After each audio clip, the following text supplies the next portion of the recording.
Alright, so what I got going on here is the deck off my 444.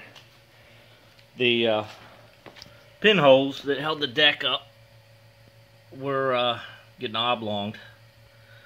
So I got these bushings that are 1 inch, 5/8 inch outside diameter, half inside diameter bushings, spacers as Lowe's calls them.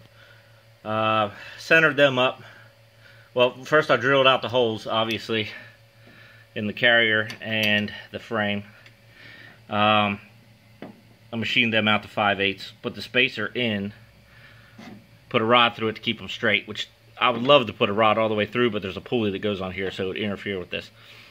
So what I'm going to do now is, with this rod in place, I'm going to tack weld these spacers in place on both sides. Now, these parts have to be kept separate, mind you, but I'm going to tack weld these spacers in place, the bushings in place the way they are, and then I'll be able to pull this rod out, take a thin blade and cut right between there, and I'll cut those bushings in half.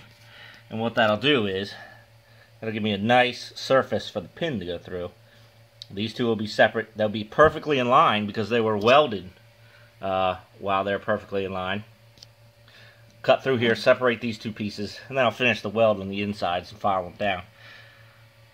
To be really tricky, you could even put a, if you can set this space just by bending these tangs a little bit. You could weld washers on each side of these, and really make a trick. But I don't need to go that far.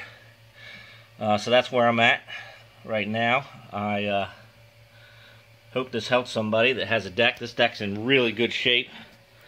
Has a couple holes in it that the previous owner patched with a plate, which I'm going to take off, and obviously I'll weld some plate on there. But that's it.